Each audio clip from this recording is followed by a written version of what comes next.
Bueno, muy buenos días para todas y para todos.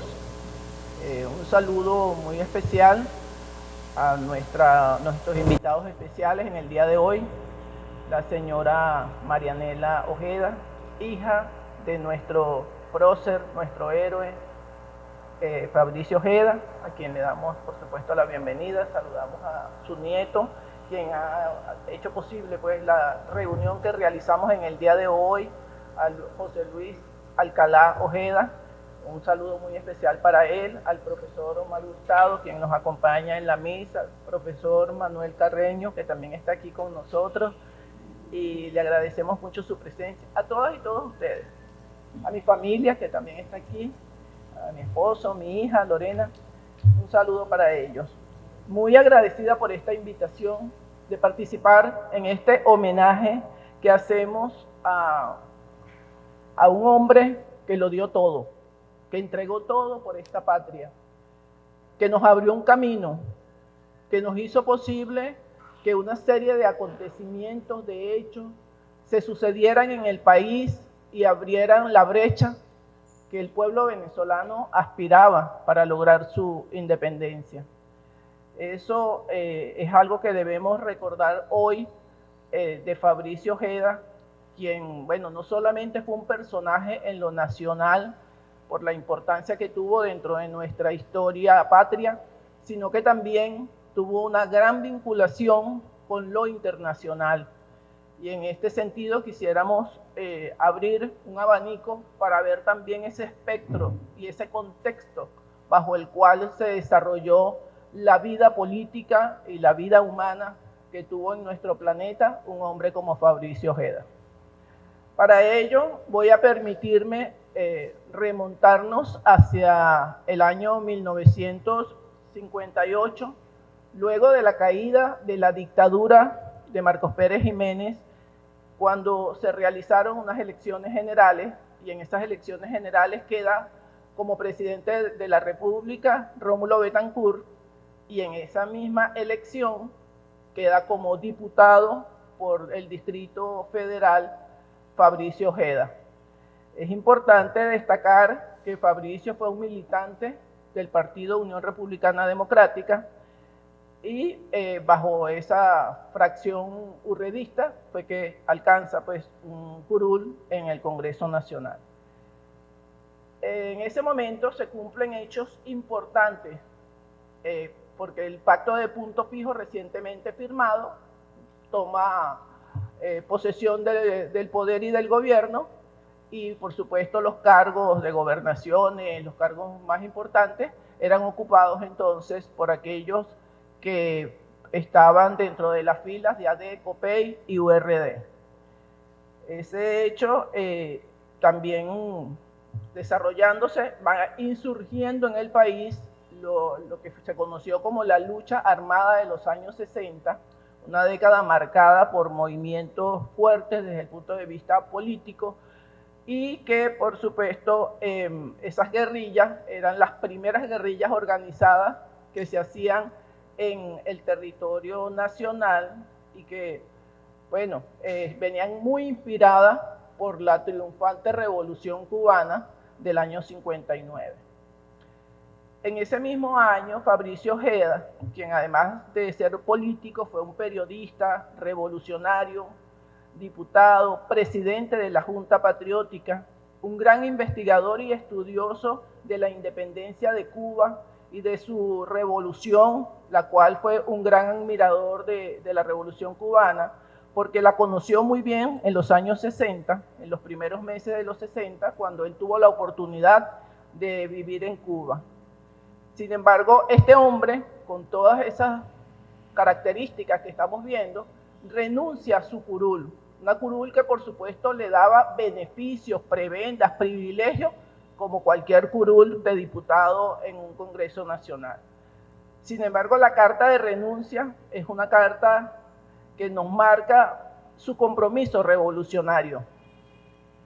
Solamente planteaba con una claridad muy grande el tema de la independencia de nuestro pueblo venezolano, y anunciaba en esa misma carta los planes que tenía de subir a la montaña. Voy a citar un fragmento de esa carta. Es por ello, colegas diputados, que vengo ante ustedes a expresar la decisión de dejar el Parlamento, este recinto que pisé por voluntad del glorioso pueblo caraqueño, hoy oprimido y humillado, para subir a las montañas, a incorporarme a los compañeros que ya han iniciado el combate, y con ellos continuar la lucha revolucionaria por la liberación de Venezuela, para el bienestar futuro del pueblo, para la redención de los humildes. Expresa valientemente en esa carta que la clase política se hacía la desentendida con la expoliación que hacían las empresas transnacionales en el país de nuestros recursos naturales.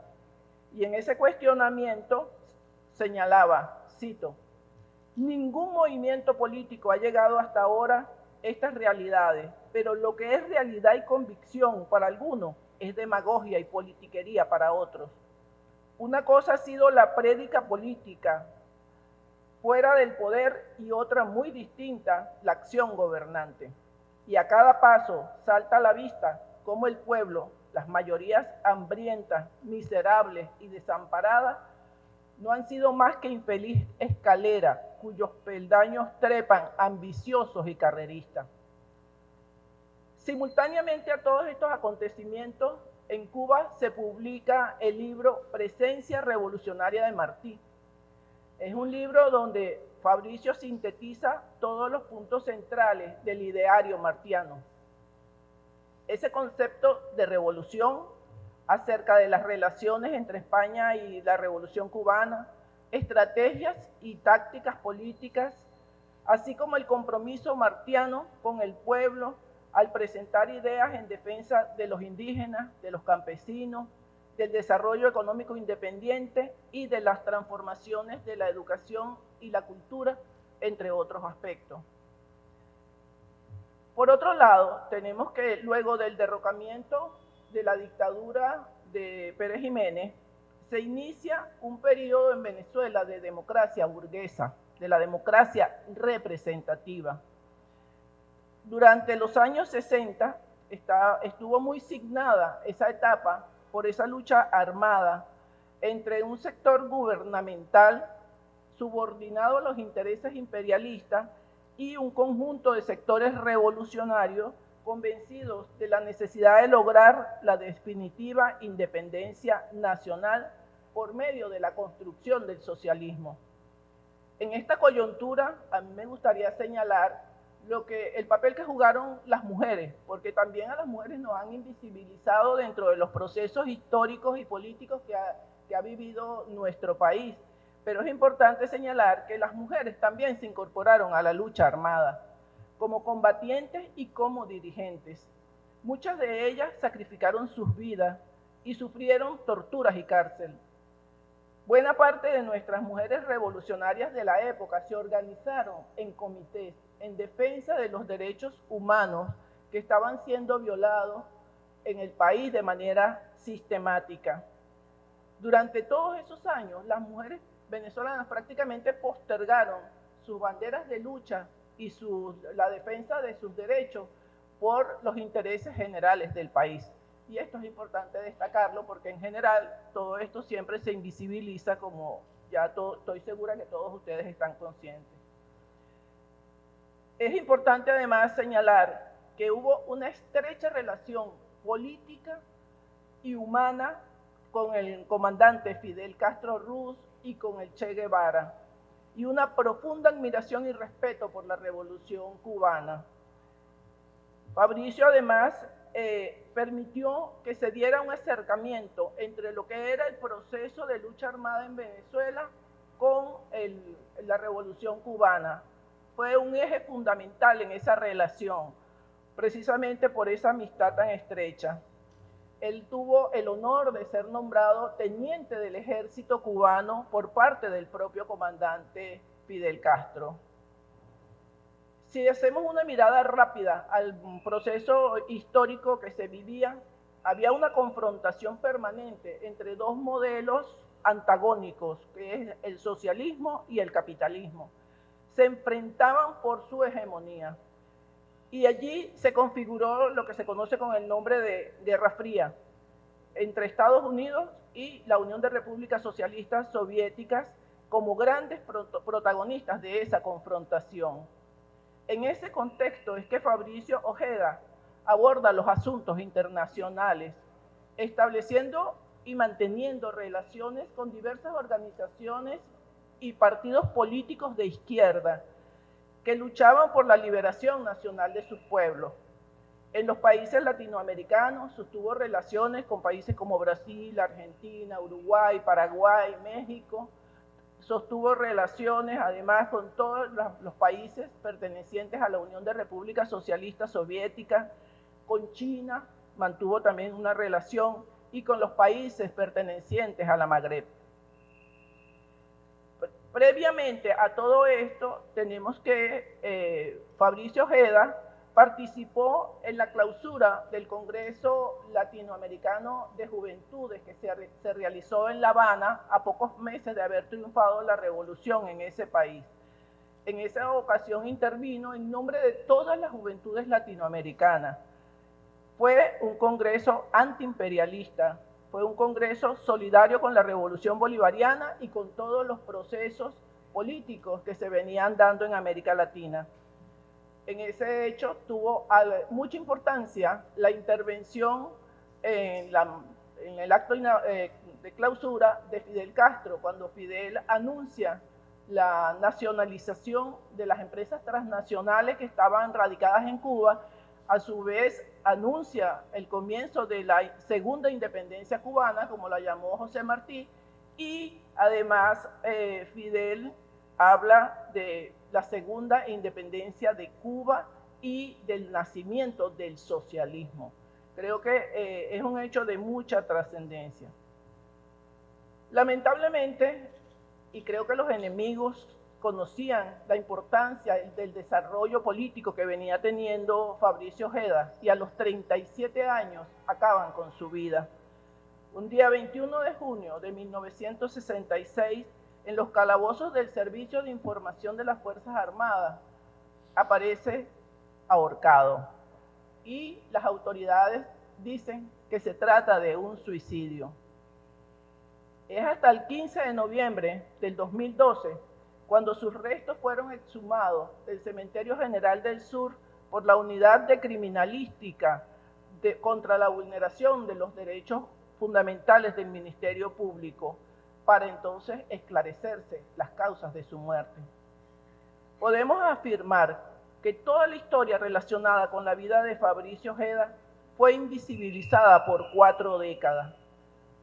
Su vida y su muerte, así como la vida y la muerte de muchos otros compañeros, camaradas que fueron asesinados o desaparecidos.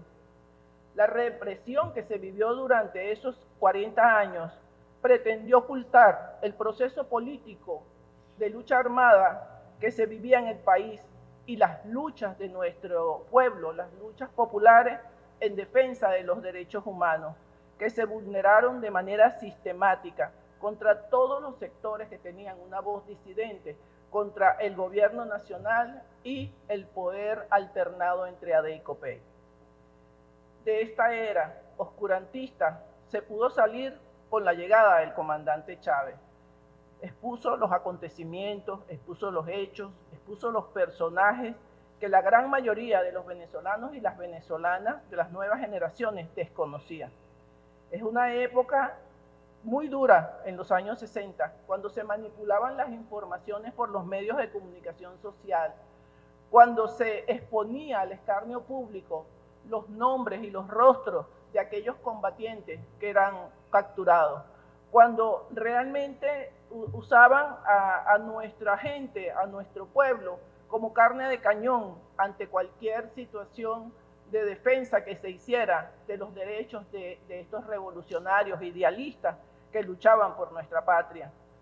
Es importante entonces señalar cómo en los medios de comunicación se hablaba era de bandoleros, atracadores de banco, delincuentes comunes, y cualquier calificativo que sirviera para desmoralizar al movimiento popular y a sus justas luchas.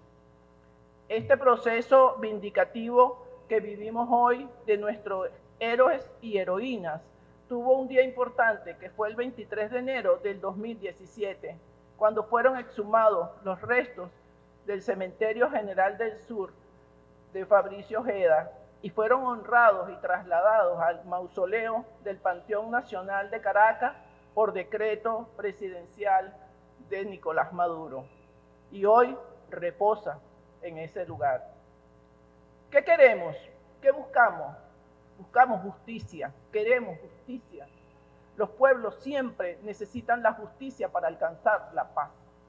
Y la paz solamente se puede obtener cuando sabemos quiénes fueron los culpables, dónde están los responsables y estos se han sometido a un juicio justo, pero a un juicio.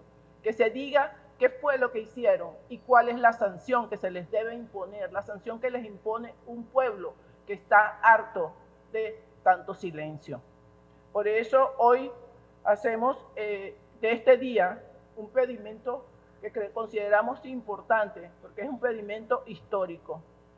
Hoy el pueblo venezolano construye la revolución bolivariana, transita hacia una sociedad socialista y feminista, resiste y combate contra el imperialismo y sus aliados por la aplicación de las medidas coercitivas unilaterales. Lucha este pueblo contra un bloqueo económico, financiero y comercial que se nos impone y que viola los derechos humanos de todo el pueblo venezolano. Se comete así el delito de lesa humanidad. Y toda esta lucha solo puede ser posible por quienes nos antecedieron. Hombres y mujeres que como Fabricio Ojeda ofrendaron sus vidas y continúan siendo un faro de luz, de moral, de patriotismo y de dignidad para estos tiempos. Muchas gracias.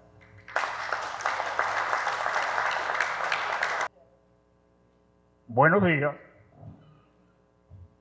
Permítanme agradecer a la familia de nuestro admirado Fabricio Ojeda, a su hija, Marianela, a su nieto, José Luis, por el honor de permitirme estar en esta tribuna para hablar de Fabricio, héroe de nuestros años juveniles. Le decía en una conversación telefónica a José Luis que tuve el honor de verlo de lejos, en una muchedumbre que lo rodeaba en la Universidad Central, en agosto del año 59. Yo soy un negro con suerte, vi a Fabricio. Agradezco al Centro Nacional de Estudios Históricos, a la Cátedra Libre de la Historia Insurgente, Federico Brito Figueroa, a su coordinador, el doctor Manuel Edgar Carrero y Murillo, el honor de estar aquí compartiendo tribuna con la doctora Gisela Jiménez y con José Luis, a quien ya hemos nombrado. Quiero agradecer la presencia de todos ustedes, muy especialmente de quien me ha soportado durante 57 años apenas, mi esposa. Creo que todavía le quedan como 50 más. Bien. A todos ustedes, muchas gracias.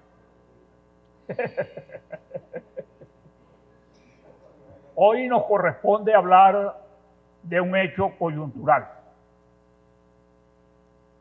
El momento en que, como muy bien explicó la doctora Gisela, Fabricio Ojeda renuncia a todo lo que significaba ser diputado en la Cuarta República para abrazar la lucha popular.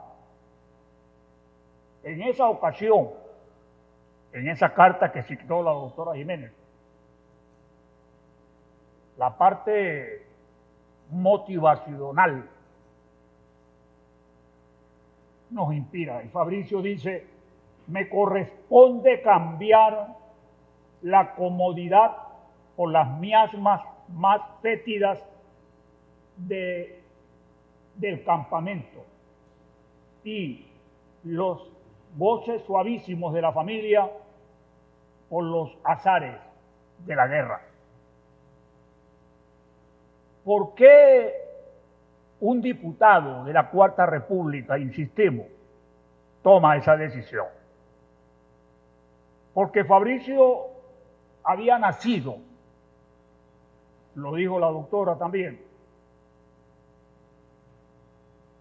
el 6 de febrero de 1929. Esa es una fecha que debe destacarse. Porque ese año, una de las tantas reformas que Gómez hizo de la Constitución, prohíbe las actividades comunistas, su práctica y su difusión, y declara traidores a quienes lo hagan. Pero además, hacía 4 años, cuando nace Fabricio, que el petróleo había desplazado a los componentes tradicionales del Producto Interno Bruto, y entramos en la era de lo que ahora llamamos la petrolización, la dependencia petrolera, que algunos llaman renta, el rentismo. Yo creo que ese es un nombre muy mal utilizado, pero ese es para otro foro, José Luis, no lo vamos a discutir hoy. Ese es para otro foro, doctora. Bien. De manera que contra esos dos monstruos, el anticomunismo y la dependencia petrolera, el joven Fabricio tendrá que empezar a luchar desde muy temprano. Nosotros, como premisa, decimos que la renuncia de Fabricio es la reacción ante una historia de traiciones contra el pueblo venezolano, por lo que él decidió luchar al lado de este, luchando hasta vencer y alcanzar la victoria, que significa obtener los más caros anhelos de este pueblo que tiene más de 2 siglos esperando que se materialice. Un buen ejemplo es Colombia, pero eso también es para otra conferencia. Bien, Fabricio empieza a trabajar como educador en la Creole Petroleum Corporation, en Cabima, y allí se involucra con las actividades políticas cuando tenía apenas 17 años. Unos 2 años después se inscribe en URD, como dijo la doctora, y uno se preguntaría cómo un hombre con esa preocupación ideológica como Fabricio va a parar a un partido policlasista como URD. La explicación estaría que en aquel momento no había una claridad ideológica todavía suficientemente consolidada. Y están los experimentos del PDN y de la Federación de Estudiantes de Venezuela, en la cual prácticamente todos esos dirigentes que después vimos brillando, independientemente de la tendencia que tuvieran,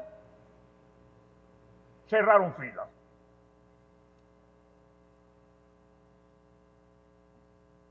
Estando como militante de URD, le toca vivir a él la primera de las tantas traiciones que habían ocurrido en Venezuela. Los sucesos de 1936. Muerto el geronte tradicional, se empieza a vivir un clima de libertades, pero de pronto esas libertades son coartadas por lo que se llama el gomecismo sin Gómez, que se proyecta en una constitución que es la de 1936, que entre otras cosas mantiene la elección indirecta de segundo grado, como cualquier Estados Unidos de ahorita, y el inciso 6, que penaba las actividades comunistas.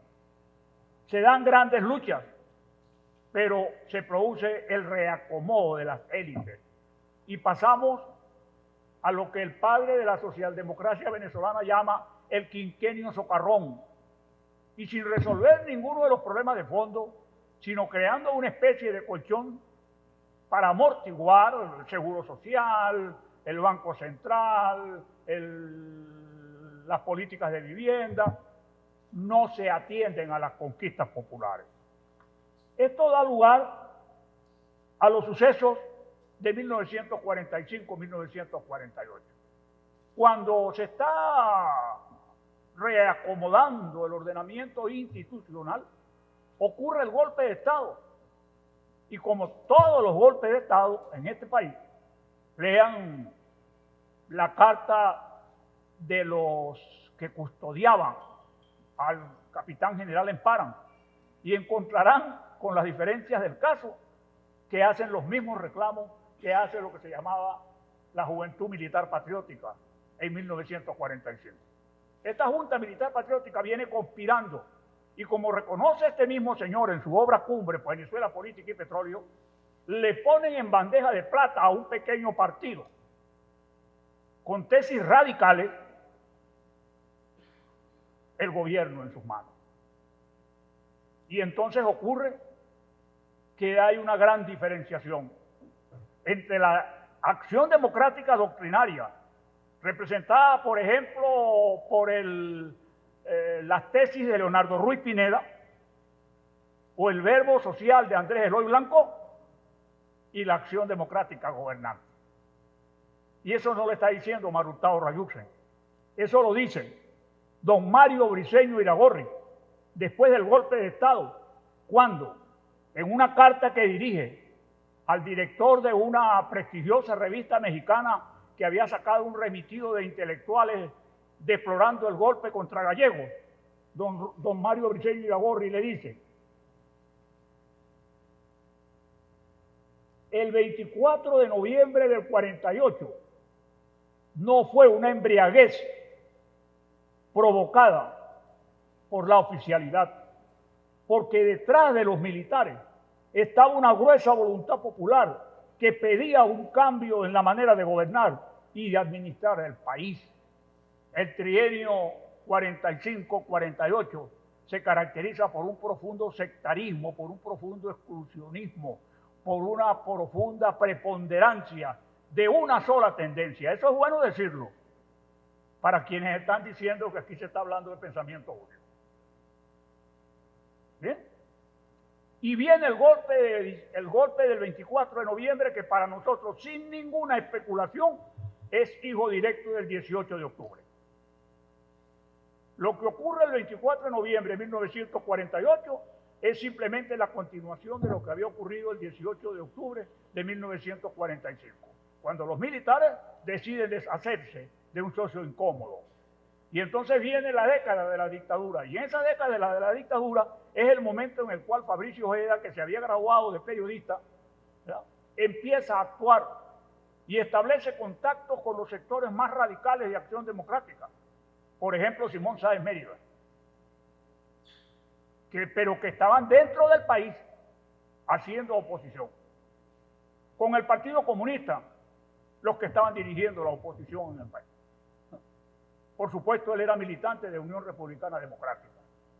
Y aunque nos han vendido el cuento de que Copey formó parte de la Junta de Gobierno, vamos a aclarar algo. Copey pasa a la oposición abierta contra el perejimenismo, y lo cuenta Diego Salazar en los últimos días de Pérez Jiménez, después del fracaso del plebiscito, porque ellos juraban que Caldera iba a ser el candidato ganador de la elección que Pérez Jiménez iba a convocar. Y Pérez Jiménez, aconsejado por Laureano Vallenilla Planchar, mal llamado Vallenilla Lan, convocó un plebiscito. Cuando se vieron en esa jugada, Copey pasó a la oposición abierta, y entonces los calabozos de la Modelo y del obispo se abrieron para los dirigentes copellanos, que por cierto, sin haber tenido ninguna actuación destacada en la resistencia contra la dictadura, aparecieron en altos cargos el 23 de enero. Fabricio logra organizar la Junta Patriótica, y la Junta Patriótica no es un movimiento circunstancial, sino que tiene profundas ramificaciones en el país, en los sindicatos, en las ligas campesinas, en los movimientos estudiantiles. Ejemplo de eso es la huelga estudiantil del 21 de noviembre, que es decretada por la Junta Patriótica.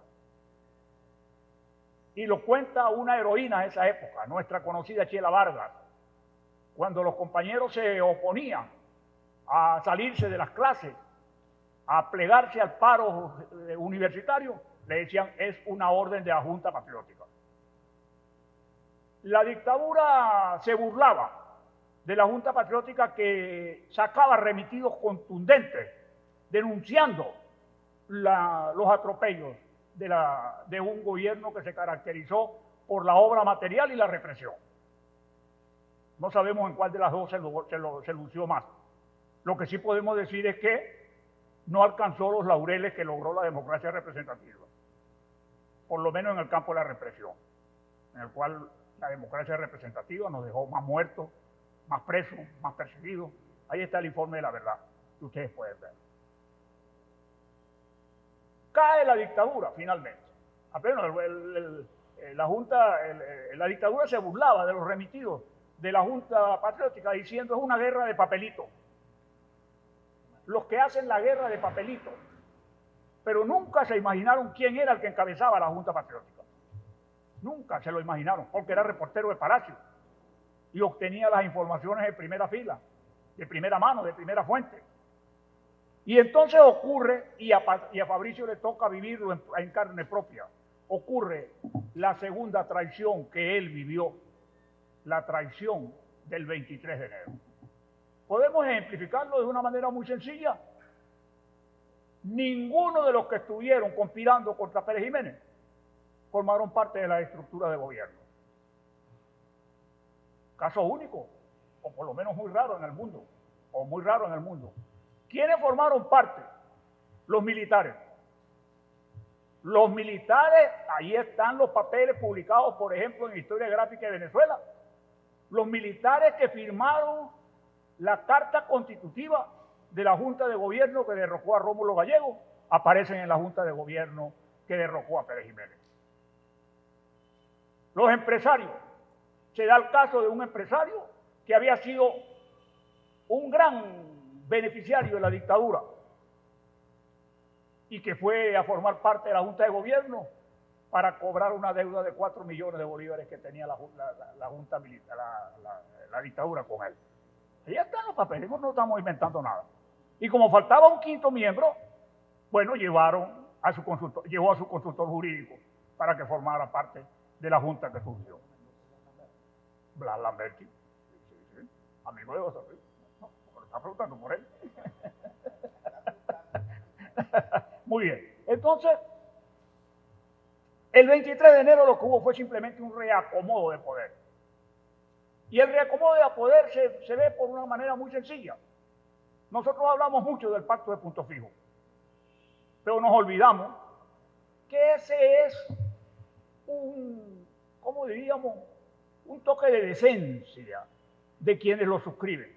Porque ya ellos habían firmado el 20 de diciembre en el Athletic Club de Nueva York un pacto para establecer la alianza entre esos grandes bloques que representaban en ese momento Acción Democrática, COPEI y Unión Republicana Democrática.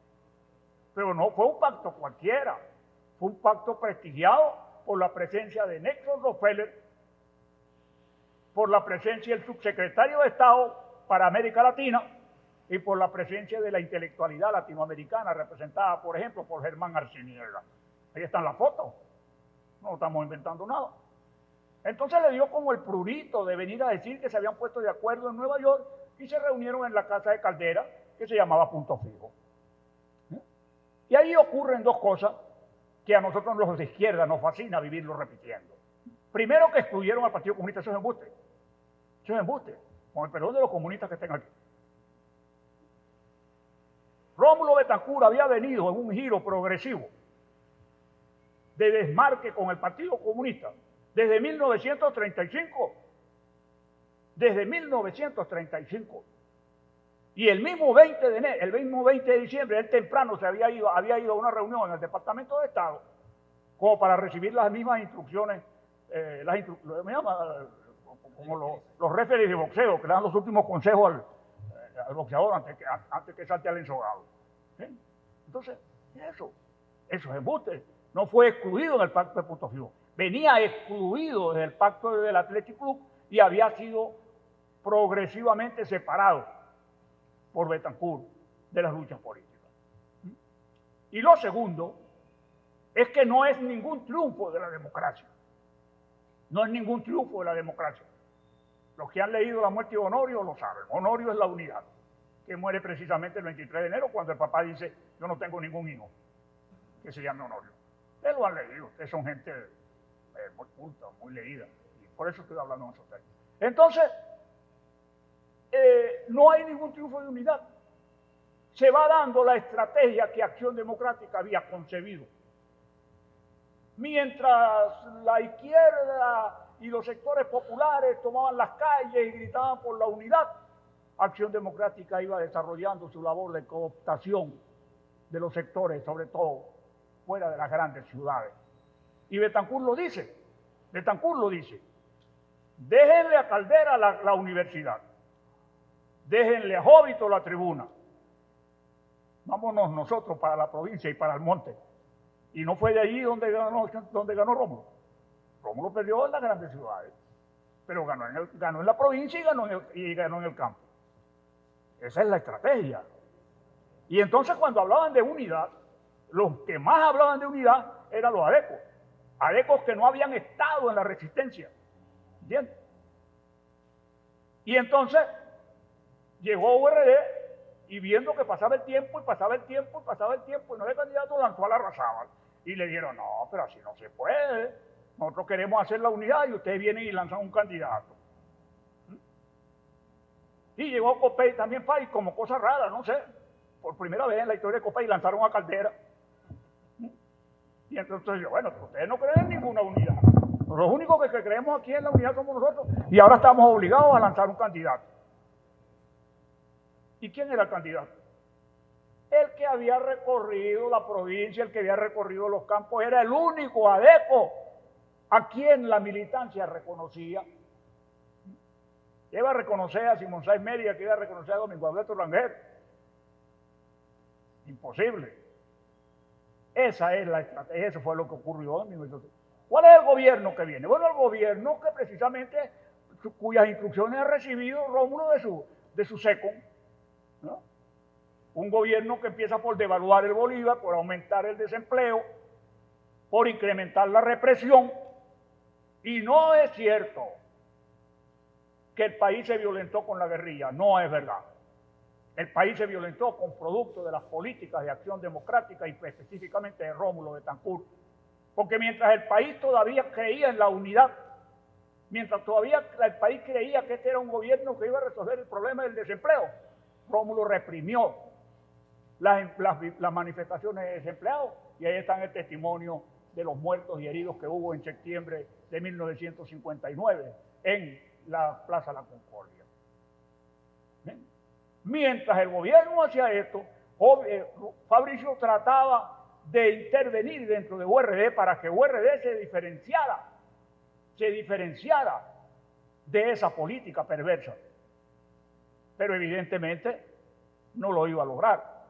Como dijo muy bien la doctora Jiménez, la visita de Fidel Castro sirvió para anunciar lo que iba a ocurrir en la América Latina, un parte de agua en la división, en la historia política del continente.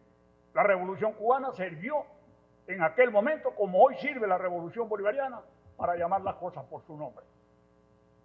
Fabricio participa en el mitin de Fidel Castro, es el presentador, en enero del 59, cuando se cumplía el primer aniversario del 23 de enero. Y ya todo lo que se buscaba el 23 de enero había naufragado.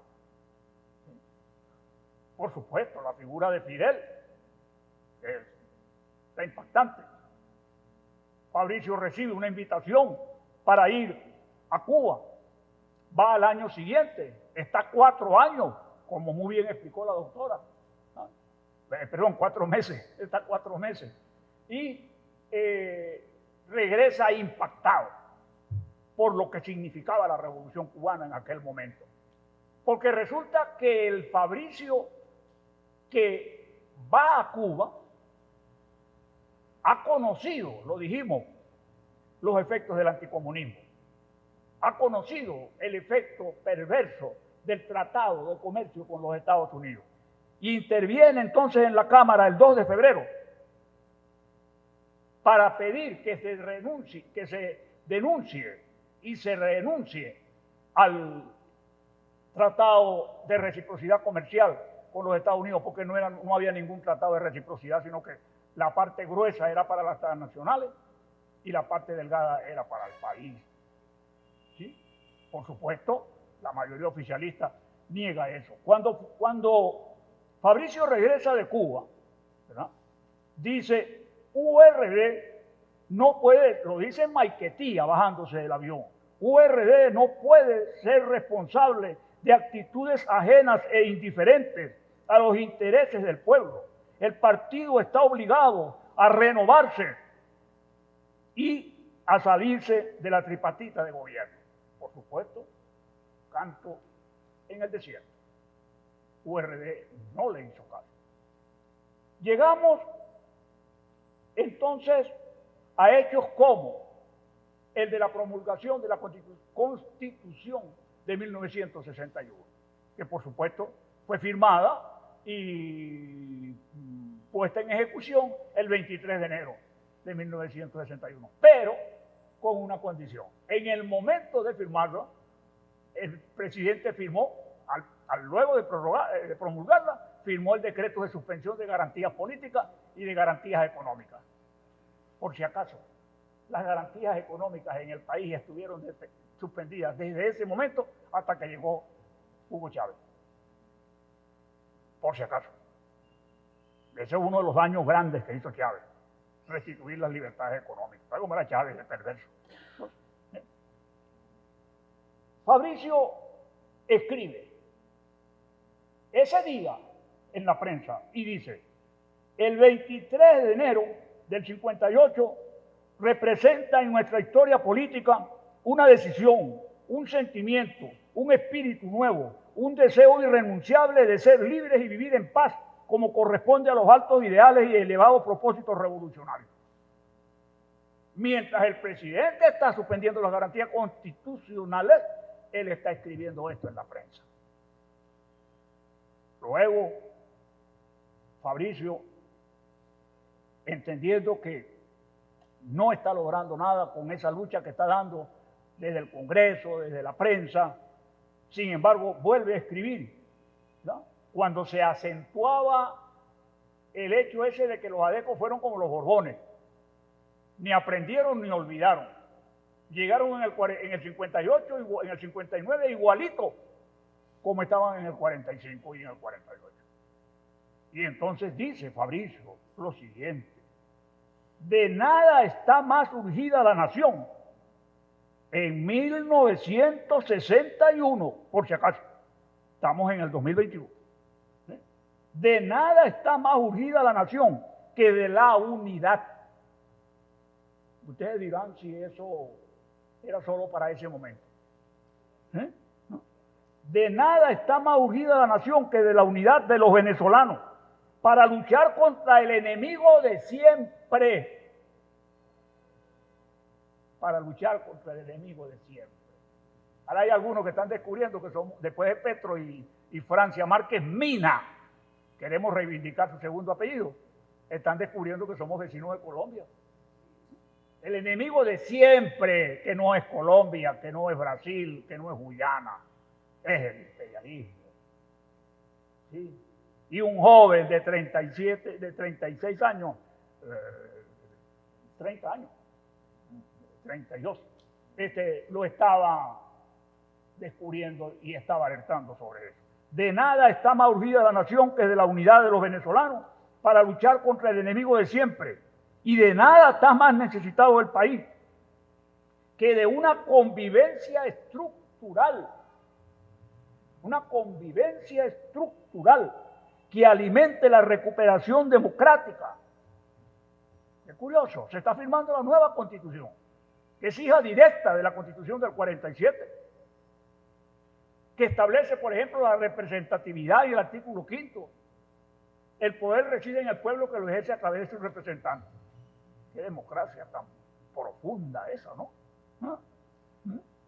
de recuperación democrática y de una fuerte confianza para su progreso. Bueno, este es Fabricio, el periodista, el luchador, el convencido de la necesidad de luchar contra el enemigo siempre, no logra su objetivo. Un día como hoy, hace 60 años, se desprende de todos los beneficios que significa ser diputado en ese momento y entonces completa en ese párrafo que citábamos anteriormente: tengo que cambiar el calor del hogar por el frío del bosque y el cieno del pantano, y la vida muelle y segura por la vida nómada, perseguida y hambrienta, llagada, enferma y desnuda. En ese momento Fabricio nos estaba diciendo algo que debemos nosotros recordar. Hoy, la hora de la revolución ha sonado en todos los relojes. Es hora de actuar. Muchas gracias. 30 de junio de 1962. Una fecha que realmente fue sumamente importante para lo que fue el proceso revolucionario de Venezuela en aquel momento. Se cumplen 60 años de ese documento histórico y bueno, de verdad quisimos reivindicar esa carta que marcó un antes y después, no sé si de la historia de Venezuela como tal, como lo pudo haber hecho el 23 de enero de 1958 o el 4 de febrero de 1992, pero sí sé que marcó un antes y un después en la vida de Fabricio. Eso sí está clarísimo, pues. En la vida de Fabricio marcó un antes y un después, ¿no? Yo he llevado también la cátedra Fabricio Ojeda, tengo varias conferencias al respecto, porque Fabricio fue una persona que ciertamente habló sobre muchos temas, ¿no? O sea, reflexionó, escribió, en sus discursos también lo dijo, sobre muchísimos temas. Era una persona que, bueno, obviamente era un líder nacional y pues le tocaba reflexionar y abordar todas las temáticas de la vida nacional que para una persona que de alguna manera estaba conduciendo un proceso político, pues le tocaba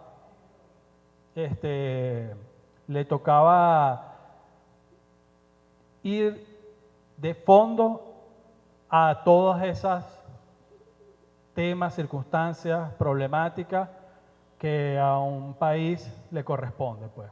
Entonces Fabricio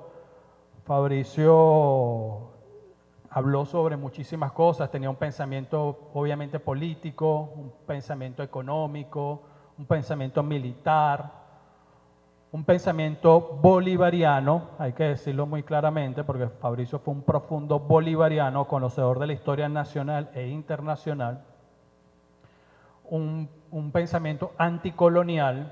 Fabricio fue un gran anticolonialista, muy importante decirlo también. Un pensamiento electoral que fue poco a poco madurando y cada vez haciéndose más reflexivo y profundizando en lo que era la política que él después llamó la política tradicional, a la cual él fue criticando. Y no por nada en uno de sus últimos textos, que fue el libro Hacia el Poder Revolucionario, que mucha gente lo conoce como La Guerra del Pueblo, habla de la revolución verdadera, ¿ves?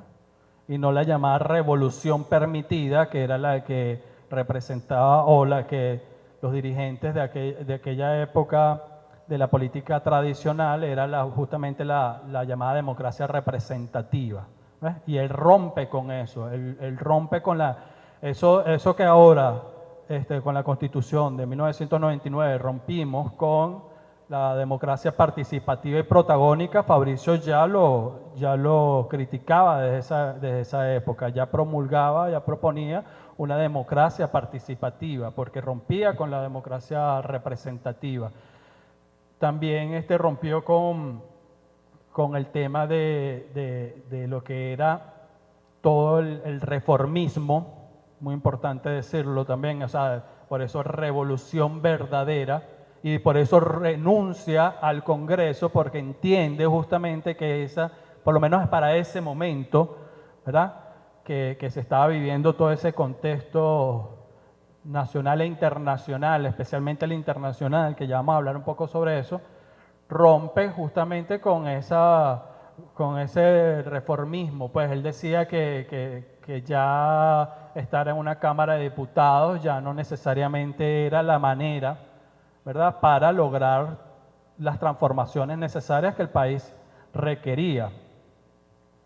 Y bueno, por eso toma la decisión de irse a la lucha armada como una forma directa de hacer política, pues de hacer revolución. También, bueno, por supuesto, todo su pensamiento de liberación nacional, que fue su gran tesis al final.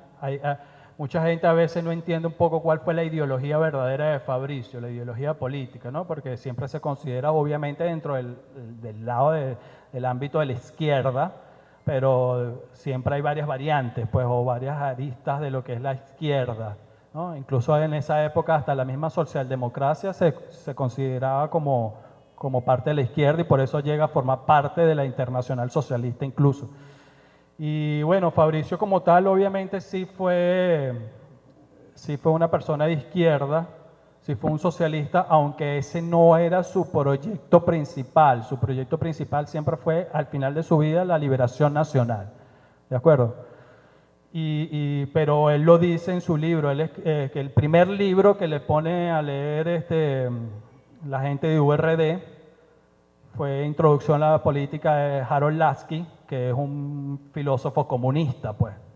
Entonces, obviamente Fabricio sí había leído a muchos clásicos del marxismo y estaba muy claro de todo eso, pero una de esas discusiones era, especialmente con la gente del Partido Comunista, era el tema de si primero era socialismo y después liberación nacional, o primero liberación nacional y después socialismo. Y Fabricio decía que primero era la liberación nacional, que yo considero que es lo que se está haciendo con la revolución bolivariana. O sea, primero tienes que tomar el poder, primero tienes que lograr la independencia, que fue lo que dijo Chávez, ¿no? O sea, Chávez dijo, lo dijo en su plan de la patria, el primer punto es la independencia nacional y después el segundo es la construcción del socialismo.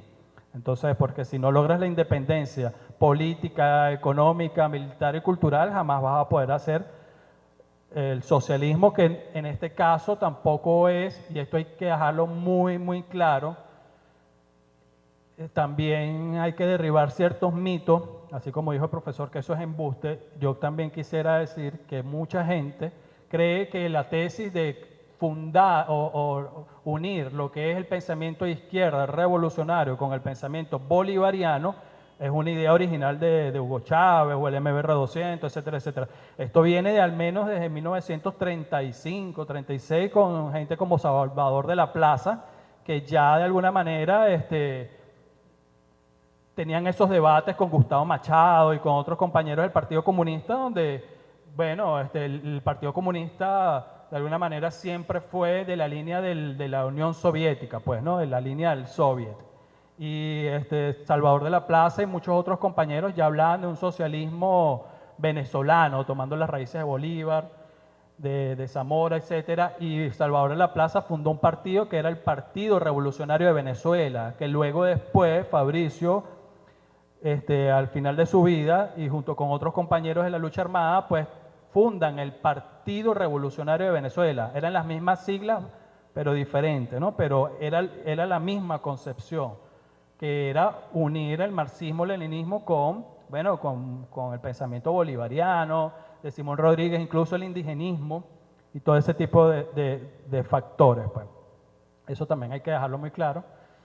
Entonces, bueno, creo que obviamente entonces Fabricio tenía muchas temáticas, muchas variantes dentro de su pensamiento. También fue una persona que habló sobre el indigenismo, sobre el tema campesino, rural, etcétera. Cuando estuvo en Cuba, estudió profundamente el tema de la reforma agraria, pero muchísimo. y bueno, después cuando viene Kennedy, por ejemplo, con su famosa Alianza para el Progreso, que era otro fraude, una especie de plan Marshall para América Latina, porque lo que hacían era endeudar a las naciones, pues era como una especie de ya paquetazos, pues, para endeudar a las naciones y de alguna manera después subyugarlas y dominarlas económicamente a través de lo económico, pues. Y bueno, Fabricio, por supuesto, fue un gran defensor también de la lucha campesina, indígena. En su libro Presencia Revolucionaria de Martí habla sobre todo este tipo de cosas, pues él ahí toca un montón de temas que obviamente reflexionando junto con Martí, que también fue un gran estudioso de José Martí, y un gran latinoamericanista como tal, pues se le permite reflexionar sobre todo este tipo de eventos o de temas como el indigenismo, como lo afro, como la esclavitud, la cultura, la educación, el arte, etcétera, etcétera. ¿Ves? Entonces es bien interesante y nos hemos dado la tarea y bueno, de verdad que le doy gracias al profesor Alexander Torres por acoger también todo lo que son las investigaciones que los familiares hemos realizado sobre Fabricio aquí en el Centro Nacional de Historia y que nos ha permitido pues publicar ciertas cosas en la revista Memoria, etcétera. Pues, y bueno, aprovecho también para solicitarle más espacios, pues, porque realmente esto es un tema, te lo decía anoche, que de verdad que es muy complejo y de verdad que le doy las gracias a Gisela, al profesor Omar Hurtado, porque de verdad es un tema sumamente complejo, difícil y que no se agota, obviamente, en 1 hora y media, ni en 2 horas, o sea, es un tema que ciertamente necesita mucho trabajo, pues. Y Fabricio, por supuesto, esa es otra de las cosas que queremos reivindicar junto con Gisela, que nombró el tema del Panteón Nacional, Fabricio se convierte en patrimonio histórico de la nación y el Estado tiene la responsabilidad de llevar el pensamiento de Fabricio, su acción en todos los ámbitos académicos, institucionales, etcétera. Entonces, bueno, de verdad que le doy las gracias al Centro Nacional de Estudios Históricos y a la Casa de la Historia de Insurgentes por eso. Bueno, ahí están viendo un poco una de las tantas conferencias que he podido desarrollar. Tuve que sintetizarla muchísimo porque, wow, no me voy a basar en esas láminas, porque prefiero hacer un discurso más reflexivo por el tiempo, porque imagínense, son 90 láminas las que están ahí. Entonces simplemente lo que estoy es pidiéndole a la compañera que las vaya pasando a medida de que aproximadamente cada 20 segundos ella vaya pasando una lámina y ustedes puedan ir viendo. Pues. Entonces, bueno, fíjense, hoy el tema es la carta de renuncia. Pues 60 años de este acontecimiento que, como dije, marcó un antes y un después en la vida personal de Fabricio, pero yo creo que en la vida revolucionaria de muchos compañeros. Porque que un personaje como Fabricio, que había sido presidente de la Junta Patriótica, que había sido uno de los diputados más importantes, aunque hay que decirlo también que ese congreso había una gran playa de políticos, ¿no?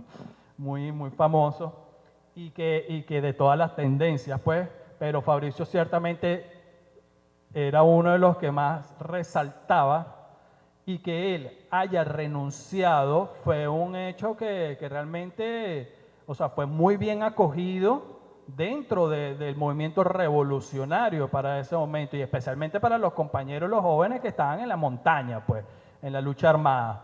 Eso fue, wow, fue como un impulso, un envión, un envión moral muy importante. Que Fabricio haya tomado esa decisión.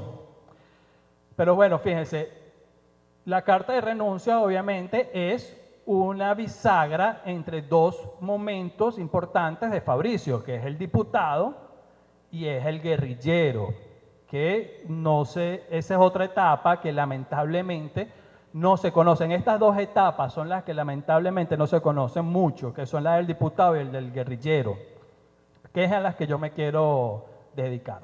¿Por qué? Bueno, porque se conoce mucho sobre el tema de Fabricio como periodista, como Junta Patriótica, etcétera, que además hay que decirlo también, fue lo único que en los gobiernos del Pacto Punto Fijo más o menos permitían que en los libros de las escuelas se nombrara a Fabricio, pues porque luego de su asesinato, obviamente, una de las grandes tareas históricas y políticas era borrar la vida de Fabricio de la historia venezolana, pues, y casi lo logran si no llega Hugo Chávez al poder. O sea, yo creo que ya lo he dicho varias veces, o sea, si Chávez y la Revolución Bolivariana no llega al poder como tal, de aquí a 2, 3 generaciones capaz que Fabricio y Argimiro y toda esta gente se va olvidando, porque los que lo recordamos eran o sus familiares o las personas que estuvieron en ese momento o los investigadores estudiosos, pues. Pero el pueblo general como tal, muy poco lo conocía. Entonces ya con la llegada de la Revolución Bolivariana, ya esa historia se va masificando y ya mucha gente que quizás había escuchado hablar alguna vez de un tal Fabricio, un tal Argimiro, un Alberto Lovera, ya ahora, bueno, y además siendo llevados al Panteón Nacional, pues se han dedicado, aunque sea un poquito, a estudiar un poquito más esa historia, pues. Entonces yo creo que es importante. Entonces, y bueno, ya los compañeros han hablado sobre esa etapa de Fabricio periodista, que bueno, como ustedes saben, Fabricio fue del diario El Nacional, que cubre la fuente del Palacio de Miraflores, que ya lo tenían bastante vigilado. Eso es otra cosa que hay que decirlo. Ya la Seguridad Nacional en el año 53, tenemos el expediente solicitado por los familiares, especialmente por la madre de Santiago, Tayo Ojeda, una de las hijas de Fabricio, en el núcleo endógeno Fabricio Ojeda, le pide a Chávez el expediente militar. Y ahí el principio era de la Seguridad Nacional y después era el Servicio de Información. A eso hay que siempre decirlo, no es inteligencia, es Servicio de Información de las Fuerzas Armadas. Era la inteligencia militar, el CIFA, pero es información, la sigla de información. Entonces, resulta que ya ahí hay un documento donde Pedro Estrada le niega las credenciales en el año 53 a Fabricio, porque ya Fabricio había sido detenido por la Seguridad Nacional en las elecciones del 52, que según gana Jovito, pero Pérez Jiménez obviamente no reconoce esos resultados y bueno, queda él como presidente, pues, ¿no? Entonces, ya la Seguridad Nacional lo tenía vigilado. Y lo extraño es que, bueno, o no es lo extraño, sino que suponemos dentro de las investigaciones, porque obviamente nosotros no conocimos a Fabricio y todo esto tenemos que hacerlo a través de reflexiones, es que, bueno, que Fabricio le permiten entrar a Miraflores como periodista porque se convirtió en un periodista sumamente importante. Porque si no, obviamente no se lo permite. No por nada Miguel Otero Silva lo nombra a él como periodista, no a otro, a él. Y también porque tenía un nivel político, porque Fabricio también se había unido a Unión Republicana Democrática y había sido padrinado por todos los grandes dirigentes de la Unión Republicana Democrática, especialmente por Jovito Villalba, pero también por Ignacio Luis Arcaya, Mario Briceño Iragorri, que fue uno de sus grandes maestros. Y Fabricio, por supuesto, estudió muchísimo toda la obra de Mario Briceño Iragorri y, bueno, muchos otros de URD, pues.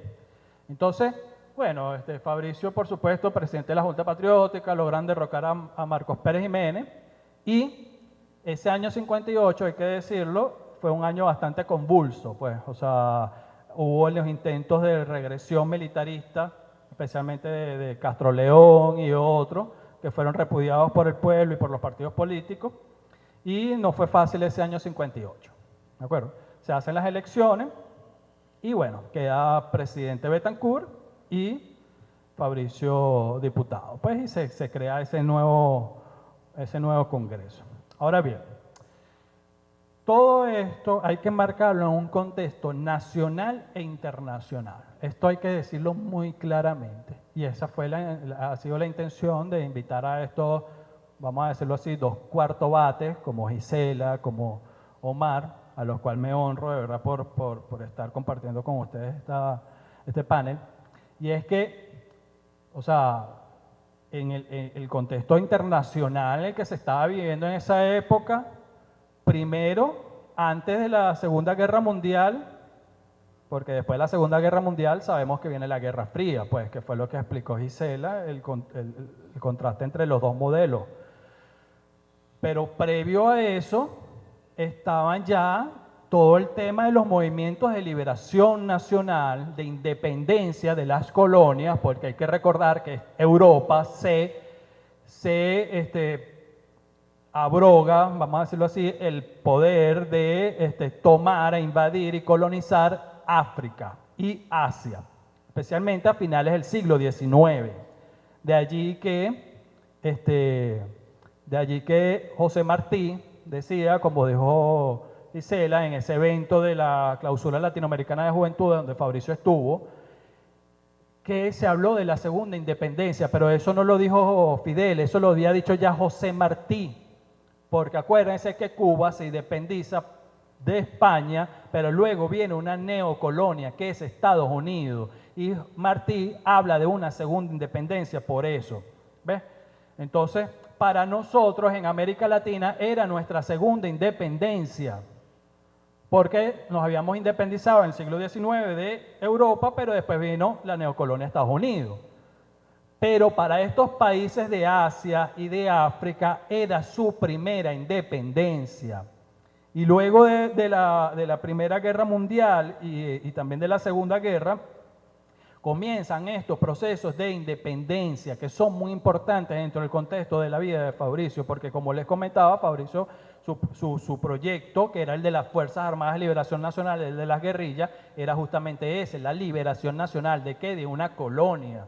En este caso era Estados Unidos, pero en Asia, en África se estaban independizando de Inglaterra, de Alemania, de Francia, de Bélgica, de Portugal, de España y también de Estados Unidos, que eran las grandes potencias, y por ahí habría que meter un poco a Rusia y a Japón. Pero eso eran, ¿ves? Entonces, yo creo que ese es el gran contexto, y también, por supuesto, lo que era, después de la Revolución Soviética, van formándose las repúblicas populares, que son las llamadas repúblicas de la Europa del Este, pues las repúblicas socialistas de la Europa del Este, que están dentro de la esfera, del ámbito de la Unión Soviética, pero que ahí, bueno, por supuesto, todos esos países que se van conformando, ya esto después de la Segunda Guerra Mundial, en las repúblicas socialistas o repúblicas populares.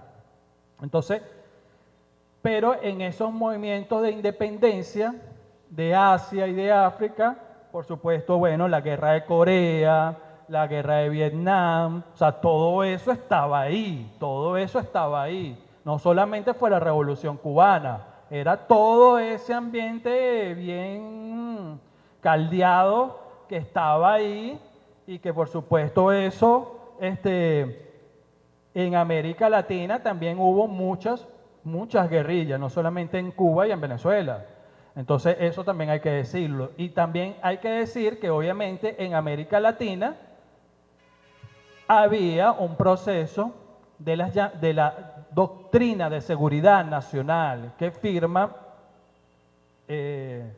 no sé si fue Eisenhower o el que viene después de Eisenhower, el que viene antes, que es Harry Truman. No, fue Harry Truman. Harry Truman firma la doctrina de seguridad nacional, y él vamos a decirlo así, exportando esta llamada doctrina de seguridad nacional. ¿Y cómo se manifestaba eso? Con dictaduras militares que eran de llamada seguridad nacional. De allí que Pérez Jiménez, su policía política se llamaba seguridad nacional, y su ideología, que está basada un poco en la de Mariano, el hijo Laureano Vallenilla, primero Lang y después Planchard, era el nuevo ideal nacional, que era, bueno, esto, pues. Entonces, eso es un poco el contexto. Y por supuesto en África, bueno, se vienen terminando de independizar el último país, que creo que fue Zimbabue, en 1980, fue el último. ¿Ves? Entonces, ese era el contexto internacional que se estaba viviendo. Y que Fabricio, como muy bien lo explicó el profesor Omar y Gisela, Fabricio visitó varios de estos países, y no como turista, no, como invitado especial de todos estos países. Estuvo en el Congreso Popular, en la Asamblea de China, en la Asamblea Popular, que es como es el Congreso en China. O sea, estuvo en todos estos países de la Unión Soviética.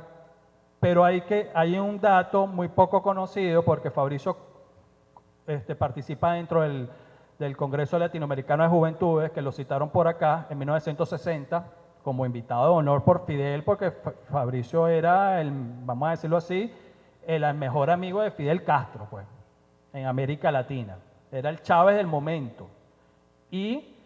Pero Fabricio también clausura el 7º Festival Mundial de la Juventud y los Estudiantes en Viena, Austria, en 1959, que por cosas de la vida, ahí es por donde por primera vez Ana Yancy Jiménez, que fue la que terminó siendo su compañera de vida después de la muerte de mi abuela, Dalia Díaz, que yo ahora llamo a Ana Yancy la Manuela de Fabricio, porque fue lo mismo. O sea, Fabricio, su esposa muere, que por cierto, Dalia fue enferma de cáncer, mi abuela, y Fabricio se la lleva a Cuba, porque Fabricio visitó múltiples veces Cuba.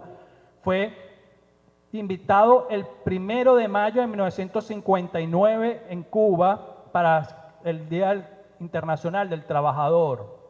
Después estuvo el 1 de enero, bueno, después en ese 59 viajó varias veces, donde escribe Cuba, Esperanza de América Latina, pero después también está el 1 de enero para celebrar el primer aniversario de la Revolución Cubana, porque obviamente Fidel había venido el 23 de enero del 59 y ahí se conoce. Entonces, bueno, para no extenderme tanto por el tiempo y abordar los temas que yo quisiera resaltar, que es el Fabricio diputado y el Fabricio guerrillero, ¿verdad? Yo creo que ahí, obviamente dentro del contexto nacional, Fabricio, que nació en 1929, un año antes, había sido la generación del 28.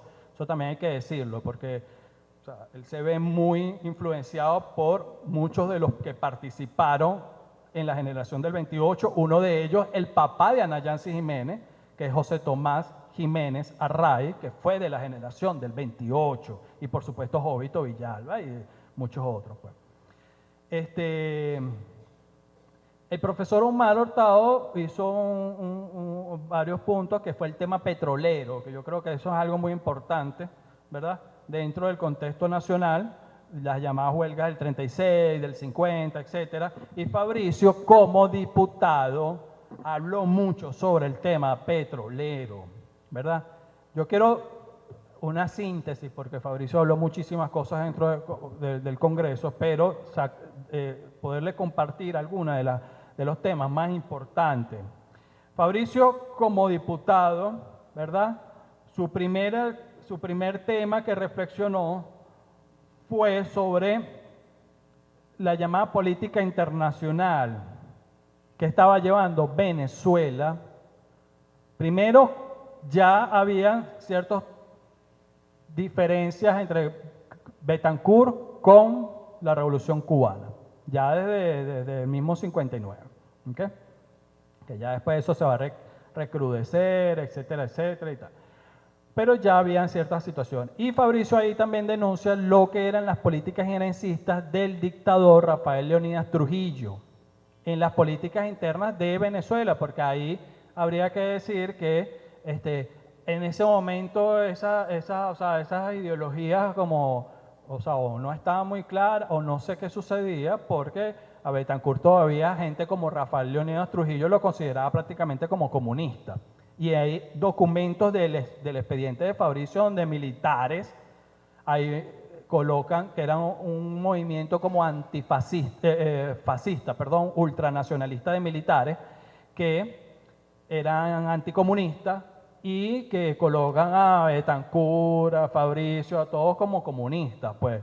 Entonces, Leonidas Trujillo, bueno, se dice que él fue una de las personas en el atentado directo contra Betancur con el llamado carro bomba, pues. Entonces ya eso, y Leonidas Trujillo, al parecer, también apoyó a Pérez Jiménez para que no lo derrocaran con el movimiento del 23 de enero. Otro dato importante fue el tema del tratado de reciprocidad económica con Estados Unidos, que ya existía. Era una especie de tratado de libre comercio que existía ya para esa época, pues. Claro, no era la liberación de todos los impuestos y aranceles, como fue lo que después quisieron hacer con los TLC y el ALCA, etcétera, pero ya existían tratados de libre comercio donde Venezuela, obviamente, todos los países de América Latina con que firmaba Estados Unidos este tipo de tratados, obviamente se veían muy desmejorados o muy poco beneficiados en estos tratados. La política internacional también vuelve a tocar a Fabricio, pero ya ahora con un tema de cuestionarse por qué nosotros no, y esto es muy importante, que después viene con la Revolución Bolivariana, por qué nosotros no comercializamos, no solamente con Estados Unidos o con Europa, etcétera, porque él se preguntaba, ¿por qué no hacemos comercio con la India, con la Unión Soviética, o sea, con Brasil, o sea, con muchos otros países que también son potencia y que nos pueden ayudar a nosotros dentro del progreso y el desarrollo nacional? Y hablaba de un mercado común latinoamericano. Eso es muy, muy importante también. Hay una cita por aquí, ¿verdad?, que es con el tema del precio internacionales del petróleo. Y que fíjense que Fabricio compartió curul justamente con Arturo Uslar Pietri, que fue uno de la tesis de la siembra del petróleo, profesor, la siembra del petróleo. Y fíjense lo que dice Fabricio en el 59. Yo creo que el problema surgido en nuestra economía petrolera debe ser el punto de partida para alertar al gobierno sobre una nueva política económica que reestructure la esencia económica del país. Nosotros tenemos 50 años de explotación petrolera. A lo largo de ese medio siglo hemos venido hablando de sembrar el petróleo, de incrementar nuestras fuentes de producción agropecuaria para liberar de la dependencia de un solo producto, de la necesidad de intensificar el desarrollo industrial para buscar la diversificación de nuestra producción y de las fuentes de riqueza venezolana. ¿Ves? Entonces, ya Fabricio ahí habla también de la siembra del petróleo y todavía Chávez lo dice y Maduro lo dice y estamos todavía esperando la siembra del petróleo porque todavía no nos hemos liberado de la dependencia de ese producto, ¿verdad? Entonces, bueno, Fabricio también, obviamente tengo que resumir, pero habló sobre la creación del Colegio Nacional de Periodistas, él como periodista, ¿verdad? Nosotros necesitamos defender la profesión de periodismo porque con ello defendemos el mejor cumplimiento, el mejor ejercicio de la libertad de información y de las de libertades democráticas. Habló sobre lo que era el proyecto constitucional, muy importante, de acuerdo, muy importante porque forma parte de la Constitución de 1961, ¿verdad? Y bueno, muchos otros temas que debo ir redondeando. También habló sobre el tema de una especie de defensa por el derecho a la vivienda. Fíjense que Fabricio de alguna manera se adelantó a mucho de las cosas de la Revolución Bolivariana. No por nada, y para dar un gran brinco a mi exposición, el tema de cuando Fabricio ya la carta de renuncia del Congreso Nacional, cuando al final dice, convoque pues, señor presidente, al suplente respectivo, que yo he decidido ir a las armas, ¿verdad? Y entonces dice, si muero, no importa, otros vendrán detrás que recogerán nuestro fusil y nuestra bandera para continuar con dignidad lo que es ideal y deber de todo nuestro pueblo.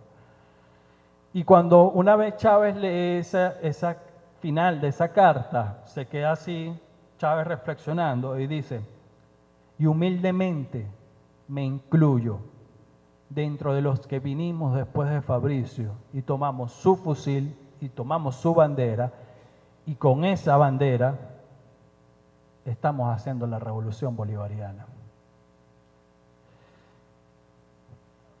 Chávez, un pequeño inciso aquí, luego después fue, o previo obviamente al 4 de febrero, formó parte del Partido de la Revolución Venezolana y Chávez fue un gran fabricista, estudió muchísimo y se dice que sus dos grandes fuentes políticas fueron Alfredo Maneiro y Fabricio Ojeda.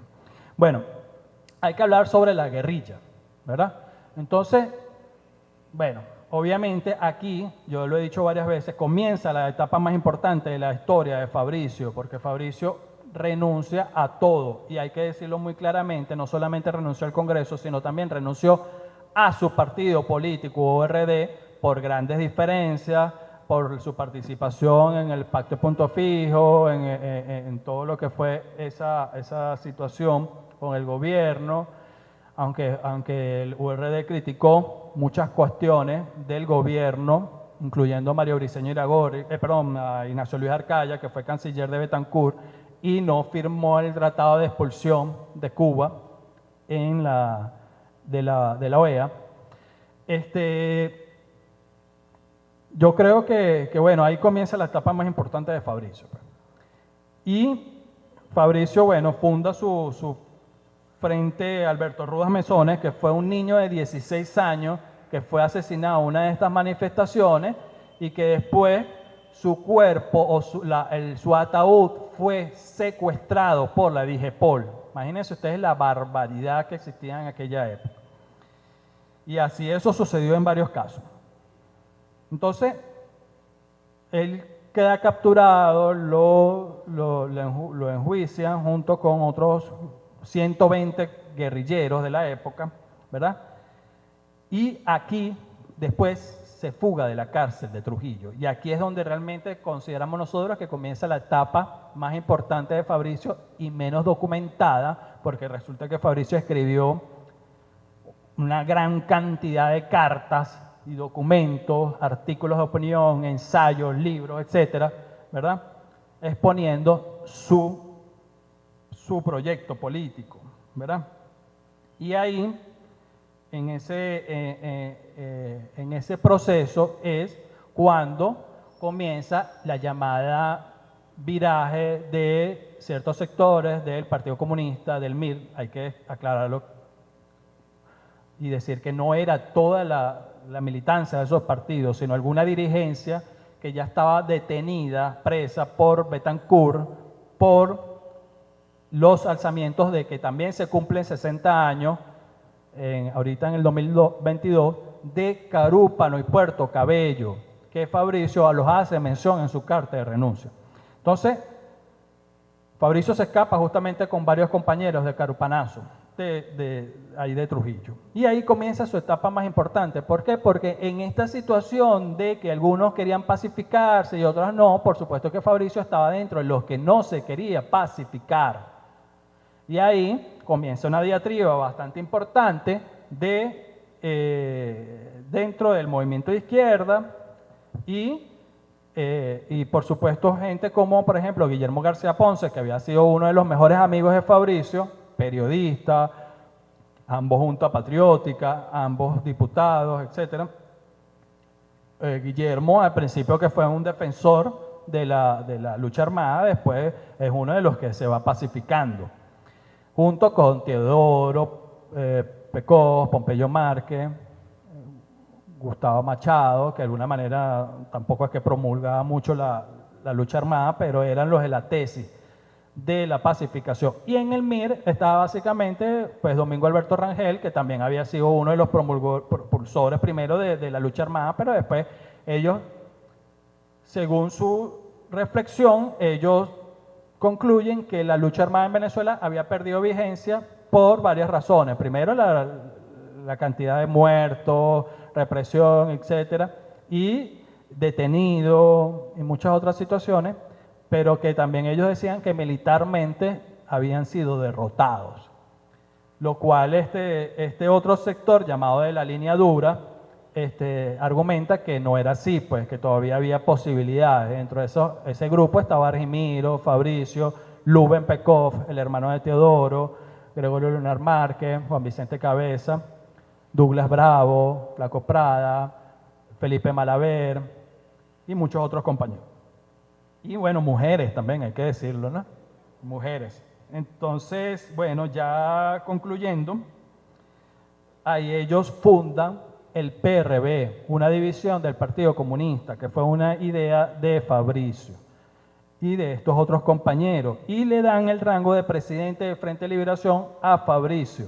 ¿Ves? Ellos reestructuran el FLN-FAL y en esa reestructuración pues se agudizan el debate interno de la izquierda, y es cuando Fabricio decide venirse para Caracas para hablar con varios de estos compañeros, y es detenido 2 meses después de haber estado 2 meses aproximadamente aquí en Caracas, es detenido por el Servicio de Información de las Fuerzas Armadas. Entonces, bueno, en los periódicos que ya se venía diciendo un poco sobre esta situación, este clima de debate interno dentro de la izquierda, algunos decían que Fabricio había sido delatado por sectores de la izquierda. Los de la izquierda argumentan que eso no fue así, pero en cierta es muy probable que el que lo haya delatado era el dueño de la casa en la que él se encontraba, que era un periodista que no es que era amigo de él, era un compañero de la época de Pérez Jiménez, del Nacional, que se llamaba Mario Matute Bravo, que por declaraciones de Víctor Hugo Morales nos dice que él fue a cobrar las llamadas recompensas que existían en aquella época por los llamados bandoleros. Entonces, bueno, esto tenía que decirlo porque hace apenas 8 días se cumplieron 56 años del asesinato de Fabricio, que es el Día de los Mártires de todos los revolucionarios y revolucionarias de Venezuela. Entonces, bueno, de verdad que esto es un poco pues la reflexión que se podría hacer. Simplemente ayer estuve hablando con Gloria Martín, a la cual la invité, lamentablemente no pudo venir, pero ella me mandó a darles un mensaje, porque justamente la cantata de Fabricio Ojeda se basa mucho en la carta de renuncia, y ella me decía que que ellos, esa reflexión para, ¿cómo se dice? Cuando se hace una canción, componer, cuando ellos componen eso duró prácticamente 10 años. O sea, eso no fue así de la noche a la mañana. Y que la reflexión para tomar las citas de la carta de renuncia de Fabricio fueron años. Y ella manda un saludo a todos, ella dice que a todos sus estudiantes. Ella creo que fue profesora de la Escuela de Historia. Y bueno, quizás alguno habrá aquí, alguna persona que habrá sido alumno de ella o compañero de ella. Ella es doctora en Historia de la Cultura. Entonces, bueno, le mando ese saludo y quiero terminar con, ya que está aquí la compañera Gisela, que es profunda defensora de la mujer y Gloria Martín, otra gran feminista, quiero leer esta cita de Fabricio, donde dice: las tareas por la liberación de nuestro pueblo corresponden de igual a los hombres y a las mujeres. Eso es otro ámbito de Fabricio. Dice: las tareas de la independencia de la patria y la liberación de nuestro pueblo corresponden por igual a hombres y mujeres, cuya mayoría padece los males derivados de la opresión colonial. y la desastrosa política que la conforma. Esta situación, caracterizada por el subdesarrollo, el atraso, la explotación y la miseria, pesa con mayor intensidad sobre la mujer, sometida a un inicuo régimen de discriminación y subestimación. La mujer está llamada a jugar un papel importante en este proceso revolucionario. Ya muchas se han incorporado a la lucha y algunas, como Olivia Gubernel, han regado con su sangre el suelo de la patria. Su ejemplo, que es a la vez ejemplo permanente de Luisa Cáceres de Arimendi y Juana la Avanzadora, florece en el pecho y en la mente de los jóvenes guerrilleros que en los campos y ciudades ofrendan su vida por la libertad. El Frente de Liberación Nacional, en cuya región operan los frentes guerrilleros Simón Bolívar, José Antonio Páez, llama a las mujeres a incorporarse a sus filas como combatientes guerrilleras, ya como trabajadoras o en otros campos de lucha. Entonces, bueno,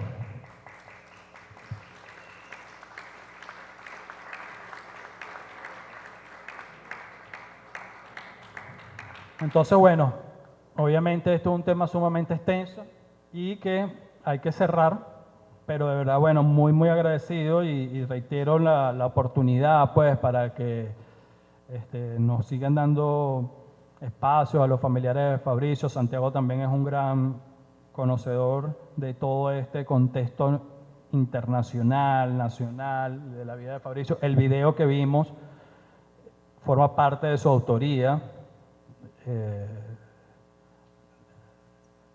Santiago es un documentalista, cineasta, un gran investigador, realizador audiovisual, y creemos, y esa es su tesis, el profesor Alexander, que el documental, este tipo de investigaciones, forman parte muy importante para la reconstrucción de la memoria histórica de nuestro país.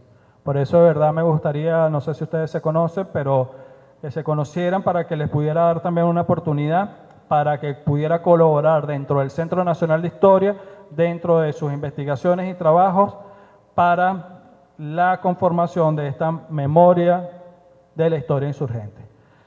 Bueno, muchísimas gracias a todos.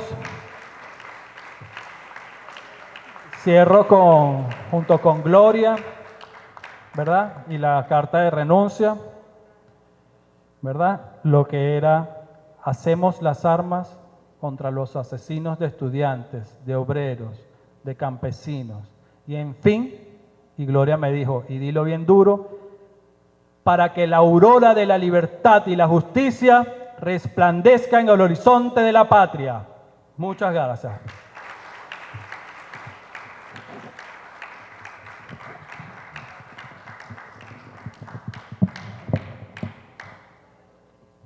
Bueno, muchísimas gracias a la doctora Gisela Jiménez, al licenciado José Luis Alcalá Ojeda y al profesor Omar Hurtado Rayuxen. Son las 12:30. Si hay alguna pregunta, les agradecemos que sea breve y concisa para plantearla. Presidente del Centro Nacional de Historia, Alexander Torres Iriarte. Bueno, primero que nada, bienvenidos todas y todas a este evento que conmemora los 60 años de la Carta de la Dignidad, Fabricio Ojeda. Estamos pronto al centenario de su nacimiento, ahorita es 1929, ahorita es 2029, y bueno, ya hay bastante en ese sentido avanzado. No, quisiera también agradecer a la gente de Cultura Televisión, a la gente de BTV, a los jóvenes de Robert Serra que nos acompañan, por supuesto a la gente de la Sociedad Bolivariana, los amigos de siempre, los amigos que siempre nos acompañan en la Cátedra Federico Brito Figueroa y por supuesto a los familiares de Fabricio Ojeda. Una rápida preguntita, creo que José Luis ya la tocó. Playa Grande, apresan a Fabricio en el 66, pero días anterior, supuestamente en la Tribuna Nacional, en la Tribuna Popular salió un artículo acusando a Douglas Bravo, acusando a Fabricio de traidores. Y en algún momento allí se dice que ya Fabricio está en Caracas. Entonces yo quisiera una reflexión sobre esa relación de CPCB, ¿verdad?, en 1966 con la figura de Fabricio. ¿Por qué califican de traidores a Fabricio y a Douglas Bravo? Yo sé que eso está relacionado un poco con el contexto internacional, pero también es interesante saberlo que siempre dentro de la izquierda han habido corrientes, coyunturas y situaciones que, por eso Chávez, de las virtudes de Chávez es como un gran unificador. Decían que la izquierda nunca solo iba a llegar al poder porque tenía esa capacidad de multiplicarse, de atomizarse, mientras que la derecha, más allá de eso, siempre iba como más unida, ¿no? Una reflexión breve sobre ese tema, ¿no?, que es muy candente, yo lo sé que lo es, por eso lo pregunto. Gracias, profesor. Sí, bueno, esto es un tema delicado. Fíjense que obviamente este era el contexto. Ya después de Carúpano y Puerto Cabello, Betancur comienza con una serie de detenciones. De hecho, esa es una de las razones también por la que Fabricio renuncia al Congreso, porque Fabricio dice que el Congreso, primero que nada, ya no daba para hacer la revolución que Venezuela esperaba, pero también porque ya se le estaba violando la inmunidad parlamentaria a varios compañeros.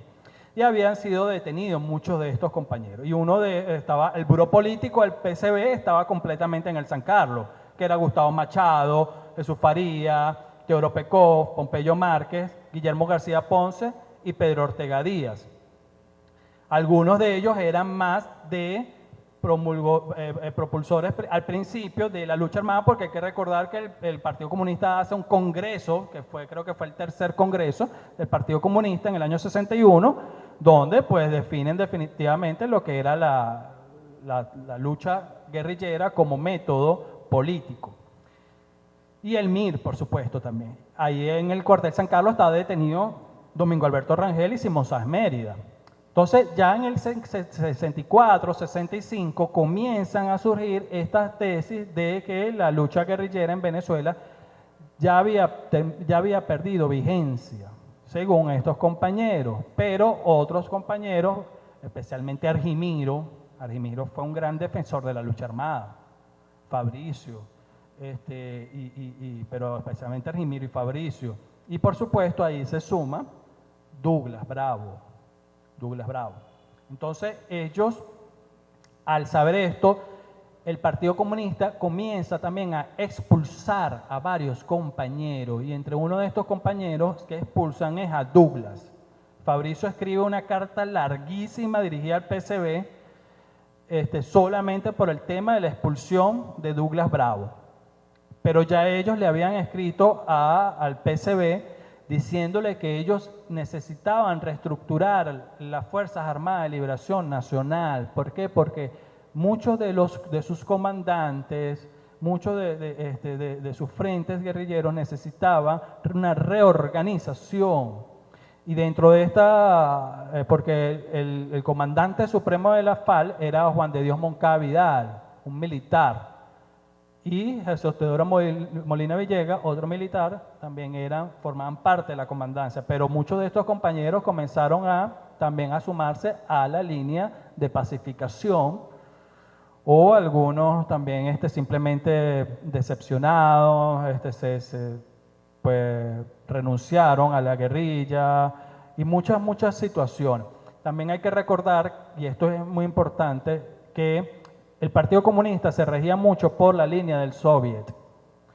Y ya desde el tema de la crisis de los misiles en Cuba, se decía que uno de los pactos entre Kennedy y Nikita Khrushchev con el tema de retirar los cohetes nucleares que estaban en Cuba era que la Unión Soviética se compromete a retirar esos cohetes y le pide a Estados Unidos que no invada militarmente a Cuba. Acuérdense que un año anterior había habido la intentona de invasión por Bahía de Cochino, que se convirtió en la victoria de Playa Girón.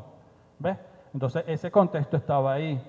Y de alguna manera, después Estados Unidos nunca invadió militarmente Cuba. ¿Por qué? Porque siempre fue apoyado militarmente por la Unión Soviética. Y entonces ahí es donde Kennedy le dice a Khrushchev, le dice, bueno, nosotros aceptamos eso, pero ahora nosotros te vamos a pedir que la Unión Soviética deje de apoyar, o por lo menos formalmente, los movimientos de liberación nacional, los movimientos guerrilleros en Asia, África y América Latina. Y eso, según ciertos investigadores, y lo he visto y lo he leído varias veces, estaba ahí, eso fue una realidad, eso fue una realidad. Entonces, no por nada también al Che Guevara, el Partido Comunista tampoco lo apoya en Bolivia. Y eso sucede aquí en Venezuela. O sea, no solamente era la tesis de que ya hemos sido derrotados, etcétera, sino que, según la Unión Soviética también le dio directrices al Partido Comunista en ese sentido. Y entonces ahí es donde Fabricio Douglas y una persona que era del MIR en ese momento, que bueno, una persona que en la actualidad nada que ver con el proceso revolucionario, pero en esa época tenía una cierta preponderancia, que era Américo Martín, que era del MIR, ellos le envían una carta a Fidel Castro, que fue, la carta creo que fue el 30 de mayo o el 29, una de esos dos, y al día siguiente le escribe Fabricio una carta a Guillermo García Ponce. Y después Fabricio le escribe ya una carta a Fidel a título personal, que fue el 6 de junio del 66. Pero esa carta de finales de mayo, que se le escriben Douglas, Fabricio y Américo, es el detonante decisivo para que el PCB los llame, y así fue, no fue en Tribuna Popular, fue en el periódico ¿Qué pasa en Venezuela? ¿Qué? El periódico ¿Qué? Donde en la primera plana del periódico ¿Qué? Dice que Fabricio, Douglas y Américo son traidores a sí mismos, traidores de la lucha revolucionaria, los llamó divisionistas, los llamó aventureristas y prácticamente los llama anarquistas, pues, anarquistas. Y porque no se regían por la línea de la Unión Soviética, del comunismo como tal. Acuérdense que en el anarquismo y el comunismo siempre tuvieron sus diatribas, pues. Entonces, como estos eran los extremistas, eran los anarquistas, pues. Sí, ciertamente, dicen que en ese periódico también que Fabricio estaba allá en Caracas. Eso también se dice en los periódicos. Entonces, a partir de ahí es que los organismos de seguridad del Estado prenden las alarmas y empiezan la búsqueda de Fabricio, que Fabricio era enconchado no en La Guaira, él estaba enconchado en otro lugar, pero le llega la información de que, mira, este lugar ya no es seguro, debes irte a otro lugar, y como no tenían un plan B seguro y la urgencia del caso, deciden irse a La Guaira, que fue el contacto que consiguieron dentro de la premura. ¿Ves? Entonces están esas dos tesis, pues, o que fueron ciertos sectores del Partido Comunista que hacen esta, no sé si llamarlo delación, o que dieron el pitazo, como se decía en esa época, pero lo que sí está confirmado, según palabras de Víctor Hugo Morales, el capitán de navío que se alzó en Puerto Cabello y que nos lo dijo a nosotros en persona, fue que él, hablando con el administrador del CIFA en ese momento, 20 años después, le preguntó sobre el caso de Fabricio y le dijo que Mario Matute Bravo y su primo Tulio Dugarte fueron a cobrar la recompensa por Fabricio en el CIFA. Y las palabras fueron así: vengo a cobrar la recompensa por Fabricio Ojeda porque yo sé dónde está Fabricio. Y cuando el administrador del CIFA le dice, ajá, ¿y dónde está Fabricio? Fabricio está en mi casa. Y así fue la situación. Pero sí, obviamente, esa diatriba, por eso es que ellos fundan el PRB, porque existió, y ya después la FAL como tal, la bandera de la FAL la toma ya no el Partido Comunista ni el MIR, sino las toma el PRB y se hace llamar PRB-FAL. Y ese es un poco el contexto de esa situación. 21 es hoy, ¿verdad? Un día como hoy asesinaron a Fabricio Ojeda. Rindamos tributo a la memoria de aquel gran revolucionario. Eran aquellos tiempos, Fabricio lo asesinaron ahí, en los sótanos de la Digepol, y dijeron que se había suicidado. Y así quedó, suicidado quedó. Lo mataron. Gran pensador, fundador de la Junta Patriótica que dio al traste con la dictadura de Pérez Jiménez. Diputado, renunció a su curul al darse cuenta del engaño, de la farsa del pacto de Punto Fijo. Y aquella carta del 30 de junio de 1962, yéndose a la montaña. Prefiero cambiar la comodidad por las miasmas fétidas del campamento y los goces suavísimos de la familia por los azares de la guerra, y el calor del hogar por el frío del bosque y el cieno del pantano, y la vida muella y segura por la vida nómada y perseguida y hambrienta, y llagada y enferma y desnuda. Convoque, pues, señor presidente, al suplente respectivo, porque yo he salido a cumplir el juramento que hice ante ustedes de defender la Constitución y las leyes del país. Si muero, no importa. Otros vendrán detrás que recogerán nuestro fusil y nuestra bandera para continuar con dignidad lo que es ideal y deber de todo nuestro pueblo. Murió Fabricio, pero hubo quienes vinieron después.